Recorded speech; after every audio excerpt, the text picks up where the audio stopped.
Bienvenido a esta película sobre la termodinámica. Ahora aprenderás qué entendemos realmente por calor, cómo se relaciona el calor con la temperatura. También hablaremos de conceptos como densidad, masa y volumen. Además, cómo estos influyen en la propagación del calor. Ahora vamos a hablar de dos conceptos muy importantes en lo que respecta al calor y temperatura. Es fácil confundirlos, pero en realidad significan cosas diferentes. Empecemos con el calor. El calor es energía en movimiento. Se trata de la transferencia de energía de algo caliente a algo frío. Imagina una taza de chocolate caliente. Si tocas la taza, la sientes caliente porque el calor se transfiere de la taza a tu mano. El calor continúa fluyendo hasta que ya no hay diferencia de temperatura, es decir, hasta que tanto la taza como tu mano están a la misma temperatura. Es importante entender esto. El calor es movimiento de energía. ¿Y la temperatura? La temperatura es algo distinto. Es una medida de qué tan caliente o frío está algo. En realidad mide cuánto se mueven las partículas, átomos o moléculas en un objeto. Si las partículas se mueven rápidamente, la temperatura es alta. Si se mueven lentamente, la temperatura es baja. Medimos la temperatura en grados Celsius, Fahrenheit o Kelvin. ¿Cuál es la diferencia entre calor y temperatura entonces? Imagina que tienes una pequeña taza de café y una olla grande de agua, ambas a la misma temperatura. La olla contiene mucho más calor porque tiene más moléculas de agua en movimiento. Más masa significa más energía. Esto demuestra que la temperatura y el calor no son lo mismo, aunque estén relacionados. Recuerda, la energía que se transfiere mientras la temperatura es una medida de tan caliente o frío está algo. Esta es la voz en cómo funciona el calor. Ahora profundizaremos en algunas temperaturas y fenómenos fascinantes. Comencemos con el cero absoluto. El cero absoluto es la temperatura más baja posible, menos 273,15 grados Celsius. A esta temperatura, las partículas dejan de moverse por completo, permaneciendo totalmente inmóviles. Es decir, es lo más frío que puede existir, aunque en la realidad nunca podemos alcanzarlo por completo. Incluso en los lugares más fríos de la Tierra o del espacio siempre habrá algo de movimiento de partículas. En contraste, tenemos el Sol, con una temperatura central increíble de 15.700.000 grados Celsius. Es tan caliente que los átomos se fusionan en un proceso llamado fusión, y es esta energía la que nos proporciona luz y calor en la Tierra. El punto de ebullición del agua es 100 grados Celsius, que es cuando el agua hierve. Entonces, ¿por qué podemos sobrevivir en una sauna a 100 grados Celsius, pero no en agua hirviendo? Es una pregunta interesante. Tanto la sauna como el agua hirviendo tienen la misma temperatura, 100 grados Celsius, pero contienen diferentes cantidades de energía. En el agua, las moléculas están mucho más densamente empaquetadas que en el vapor de agua que encontramos en la sauna. Esto significa que el agua hirviendo puede transferir mucho más calor a tu cuerpo de manera inmediata, lo que causa quemaduras. En la sauna, la transferencia de calor es más lenta porque el vapor de agua tiene una densidad más baja, lo que nos permite tolerar la temperatura durante más tiempo. ¿Cómo se relaciona todo esto? Este ejemplo nos ayuda a comprender cómo funcionan el calor y la temperatura en diferentes entornos. La cantidad de energía transferida no depende únicamente de la temperatura, sino también de las propiedades del material, como la densidad y cómo están organizadas sus partículas. Esto es precisamente lo que exploraremos en profundidad sobre termodinámica. Ahora vamos a hablar sobre la densidad, un concepto que nos ayuda a entender por qué algunas cosas flotan mientras otras se hunden, y por qué ciertos materiales se sienten pesados a pesar de ser pequeños. ¿Qué es la densidad? La densidad es una medida de cuán compacta está una sustancia o cuánta masa hay en un determinado volumen. Calculamos la densidad dividiendo el peso, masa, por el volumen según la fórmula. Densidad igual a peso, volumen. Los materiales con alta densidad, como los metales, son muy compactos. Un ejemplo de alta densidad es el plomo. Por otro lado, materiales como el algodón y los gases tienen baja densidad, porque sus partículas están menos comprimidas. Cuanto mayor sea la densidad de un material, más masa habrá en el mismo volumen. Por eso, 1 litro de plomo pesa mucho más que 1 litro de algodón, aunque el volumen sea igual. Aquí tienes una manera sencilla de entender la densidad. Toma un recipiente de 1 litro y llénalo con algodón. Luego toma otro recipiente de 1 litro y llénalo con plomo. pesa ambos recipientes. El que pese más tiene mayor densidad. Así de simple. ¿Por qué es importante la densidad? La densidad nos ayuda a comprender por qué los objetos se comportan de manera diferente. Por ejemplo, una piedra se hunde en el agua porque tiene una densidad mayor que la del agua. Una embarcación flota, aunque sea pesada, porque su densidad promedio, incluyendo el aire en su interior, es menor que la del agua. Al entender la densidad, también podemos calcular y predecir cómo reaccionarán diferentes materiales en distintas situaciones. Es un concepto esencial tanto en física como en la vida cotidiana. Llevemos ahora la atención a cómo se propaga el calor. El calor puede transportarse de tres maneras principales: conducción, convección y radiación. Cada método funciona de forma única y tiene diferentes ejemplos en la vida cotidiana. Comencemos con la conducción.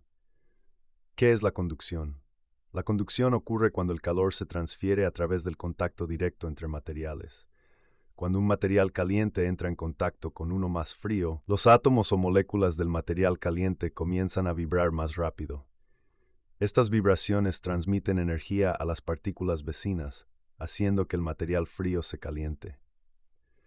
Un ejemplo clásico de conducción es cuando tocas una cuchara de metal sumergida en una taza de chocolate caliente.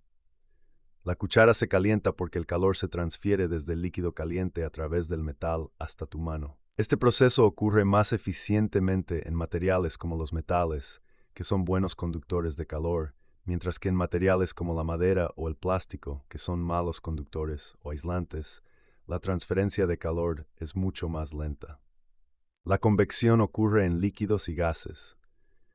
Cuando se calientan, su densidad disminuye y el líquido o gas caliente comienza a ascender.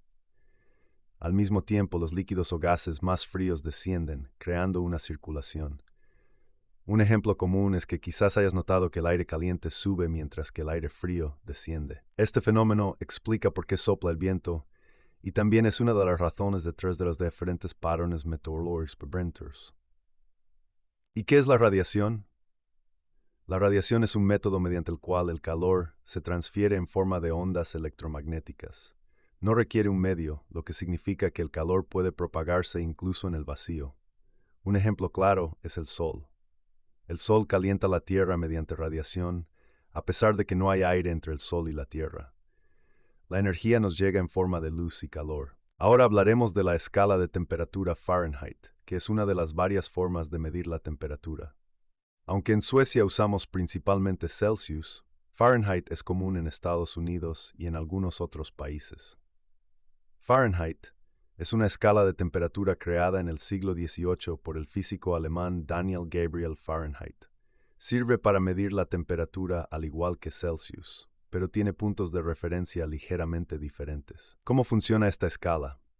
En la escala Fahrenheit, el agua tiene un punto de congelación a 32 grados Fahrenheit y un punto de ebullición a 212 grados Fahrenheit.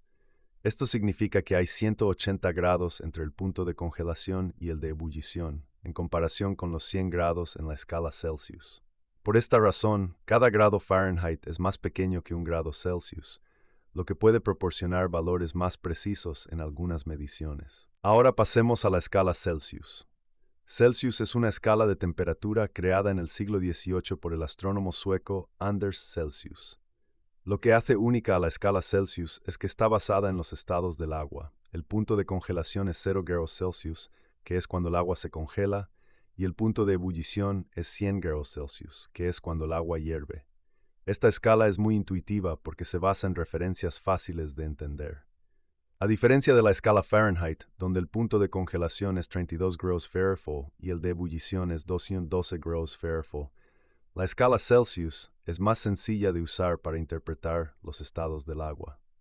Por esta razón, Celsius es la escala más común en contextos científicos y en los reportes meteorológicos en todo el mundo. Si deseas convertir entre Celsius y Fahrenheit y viceversa, puedes utilizar la fórmula y seguir estas instrucciones. Para convertir de Celsius a Fahrenheit, toma la temperatura en grados Celsius, multiplícala por 1,8 o piensa en casi duplicarla, pero un poco menos, y suma 32. Ya que la escala Fahrenheit comienza en ese punto como su cero. Por ejemplo, si la temperatura es 20 grados Celsius, multiplícalo por 1,8 para obtener 36, y luego suma 32, lo que da como resultado 68 grados Fahrenheit. Por lo tanto, 20 grados Celsius equivale a 68 grados Fahrenheit. Para convertir de Fahrenheit a Celsius, toma la temperatura en grados Fahrenheit, resta 32, el inicio de la escala Fahrenheit, y divide el resultado por 1,8, o piensa en reducir el valor a un poco más de la mitad. Por ejemplo, si la temperatura es 68 grados, resta 32 para obtener 36 y luego divide por 1,8, lo que da como resultados.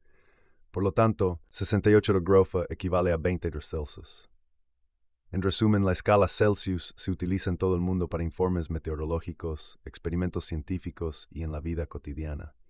Debido a su simplicidad e intuición, es fácil de comprender y usar, lo que la convierte en la opción preferida en la mayoría de los países. Para finalizar, hablemos de la escala Kelvin. Es una escala de temperatura que comienza en el cero absoluto, que corresponde a 0 Kelvin K, la temperatura teórica en la que todas las moléculas dejan de moverse por completo, equivalente a menos 273,15 grados Celsius. Esta es la temperatura más baja posible en el universo. En la escala Kelvin no hay valores negativos, ya que todas las temperaturas empiezan en 0K y aumentan, lo que la hace ideal para medir temperaturas extremadamente bajas en experimentos científicos. Convertir entre Celsius y Kelvin es sencillo. Para pasar de Celsius a Kelvin, simplemente suma 273,15. Por ejemplo, 0 grados Celsius equivale a 273,15 K. Para pasar de Kelvin a Celsius, resta 273,15. Por ejemplo, 300 K menos 273,15, 27 grados Celsius. La escala Kelvin es muy útil para trabajar con temperaturas extremas y cálculos energéticos, y es fácil de entender si ya conoces la escala Celsius, ya que solo necesitas sumar o restar 273,15. Gracias a esta escala, los científicos e ingenieros pueden describir con precisión temperaturas en cualquier rincón del universo, desde el frío extremo del espacio exterior hasta las estrellas más ardientes. Ahora, al acercarnos al final de este video, puedes utilizar la lista a la izquierda como una guía para asegurarte de haber entendido los conceptos claves sobre la termodinámica. Es fundamental que puedas explicar la diferencia entre calor y temperatura, qué es el calor como forma de energía y cómo la temperatura mide el movimiento de las partículas. Reflexiona también sobre los 3 modos de transferencia de calor: conducción, convección y radiación, y cómo funcionan en la práctica. Recuerda que la densidad es clave para entender por qué algunos objetos flotan mientras otros se hunden. ¿Puedes relacionar la densidad con la masa y el volumen? Además, es importante que te sientas cómodo con las distintas escalas de temperatura: Celsius, Fahrenheit y Kelvin. Entiende cuándo se utilizan y cómo convertir entre ellas, especialmente entre Celsius y Kelvin, donde solo necesitas sumar o restar 273,15. Si tienes dudas sobre algún concepto, siempre puedes volver y repasar para reforzar tus conocimientos. Gracias por acompañarnos, y si deseas aprender más sobre física u otros temas científicos, no dudes en explorar nuestros otros videos.